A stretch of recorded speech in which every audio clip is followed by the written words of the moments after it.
This is a paid presentation on News Talk Radio, 580 CFRA.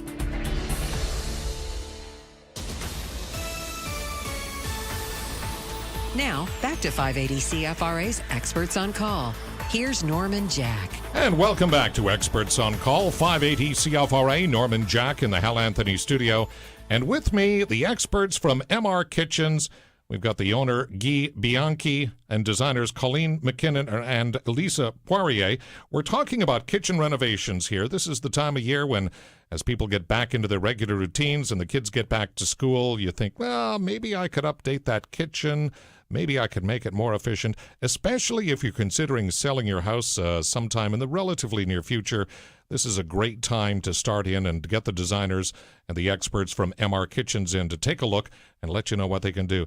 Now, Guy, this brings up a good question because, you know, kitchen renovations can be expensive. You get your money back, though, and I think that's an important point to note. But it doesn't necessarily mean that if you set a particular budget, that you need to spend all that money. I mean, if I came to you and said, I've got $50,000 to redo my kitchen, here's what I want to accomplish, it doesn't mean you're going to have to spend $50,000 to get it done. It's right. Yeah. We typically ask you what's your budget to give us a head start, to know what we can do with that kitchen. But at the end of the day, we go through a bunch of questions and ask you what you like and what your wish list. And if we can do it for less than your budget, that's great. You'll be happy about it. Yeah, that's for sure. Now, Lisa, this brings up an interesting point because if I'm doing a kitchen renovation, I'm probably going to get new appliances as well. When do you choose the appliances? Do you do that before or after?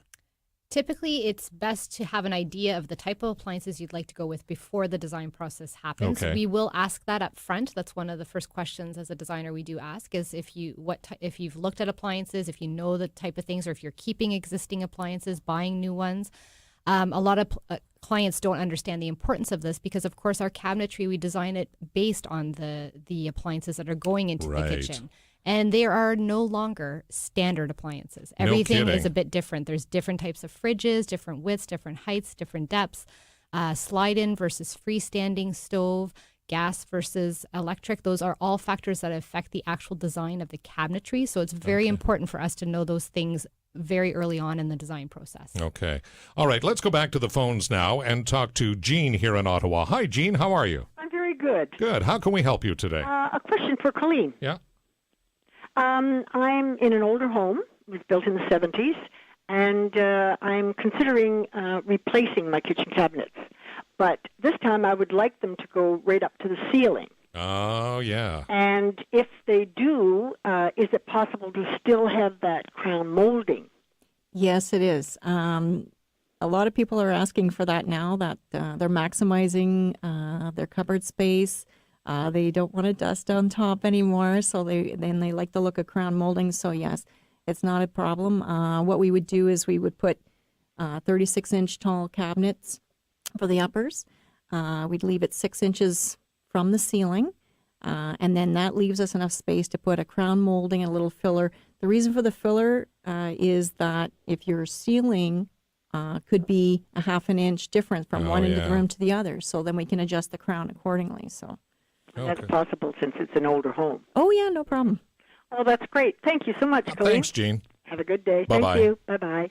That's an interesting point because I've always thought that most kitchen designs were kind of silly because they left all of that space above the current cabinets, and the only thing it did was either gather dust or you put, or that's where you stick all the stuff that you don't use all of the time, too. But even then, just putting up the bread maker up top there, or the old blender that you hardly ever use, that's still not making efficient use of the space. No. And if you're going to spend money on a kitchen renovation, you might as well make more efficient use of the space. Yeah, and it goes back to what we talked about earlier, Norman, that people are busy lifestyles and highly stressed, and they don't have time to dust. They don't want to look at that junk. They want clean, closed cabinets. I know for a while there we were doing a lot of open shelving, and we've sort of gotten away from that now and doing more closed looked. But you can open it up and give variety and interest in a design with glass or with other features. So Let's talk a bit about renovating on a budget, on a small budget, let's say. Do we go in for keeping the cabinets you've got, redoing the fronts of the drawers and the cabinets themselves? That's refacing versus redoing the kitchen. We used to do a lot of refacing, but we got away from that because when we priced out both options, it ended up that, refacing was about 75 to 85% of cost of doing a kitchen. Oh, wow.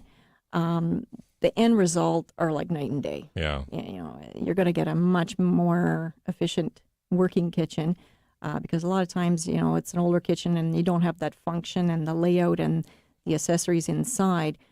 For example, if you had an older kitchen but you had granite on old cabinets, that's an awful situation to get in because, no one's going to want to lift off the granite and take responsibility for that to put in new cabinets. So you're stuck with refacing. But when you reface, you're not going to get 100%. It's like putting some Band-Aids on for a little while. Yeah. So, it may work depending on the situation if you're flipping a house and it looks nice from the outside.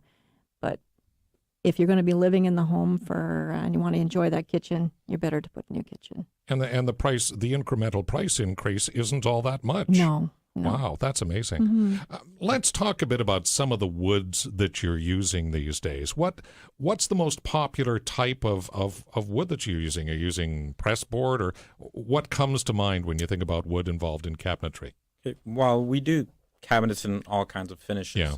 In Ottawa, the woods is still the most popular. Are they?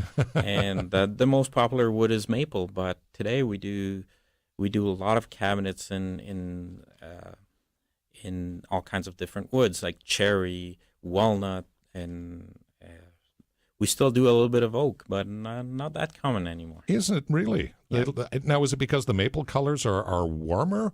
Is it just a better shade? I think with the maple, what the appeal is to the clientele is that it has a bit less grain, and everyone's we've talked about the simple, the clean lines, so it's a much more simple wood in terms of the grain.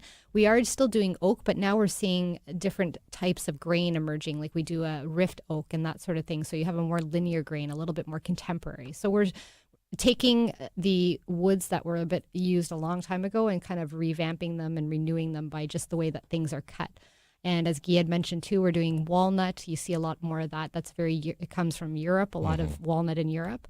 And but maple and the birch, I think a lot of people enjoy that because it's less busy and there's less grain in it. Yeah. When you're looking at designing too, what about color schemes these days? We talked about the earthier tones. Is that sort of the prominent colors that you're getting these days? Anybody using brighter colors anymore? I can remember a phase when people were buying countertops that were sort of a dark green type thing. Not so much anymore, due to the fact that a lot of people are going with quartz and granite, which are more of a permanent fixture. Yeah. So in design, you would stick with neutral colors with the permanent, more expensive fixtures, and then maybe, add a splash of color with the smaller ticket items. Oh, okay. So that's where the color comes in these days. Now, speaking of smaller ticket items, they're not necessarily smaller ticket items, but there are so many kitchen accessories available today when you're doing a renovation, Guy. I mean, the list is almost endless, but if you haven't had your kitchen done in 20 years or 25 years, you'll be amazed by all of the different setups that you can get in terms of drawers and slide-up pantries, garbage can holders, pot rack. There's tons of stuff out there that you can add to make things much more functional. That's true, and that's why I recommend to clients to come to our showrooms and to go through our kitchens. We especially load them with all kinds of accessories, and people go through our displays and they see all kinds of accessories and they say, well, this type of accessory, I would love it to have that in my kitchen. Yeah. One of the greatest accessories ever made for the kitchen, it's not terribly expensive, is the pot lid holder mounted on the door. That to me is one of the greatest accessories ever made because, you keep your pots and your pans in a particular drawer. you're always looking for the darn lids. Hang them on the door in a pot lid holder, and you're set to go. Okay, we're going to take a break here on Experts on Call. When we come back, more from the experts at MR Kitchens. If you've got any questions at all about kitchen renovations, this is the time to call 521-TALK. That's 521-8255, star 580, a free call on your Bell Mobility cell, or toll free outside the local calling area, 1-800-580-CFRA, 1-800-580-2372. We'll be back with more from the experts at MR Kitchens right after this. There's more Experts on Call in a moment on News Talk Radio 580 CFRA.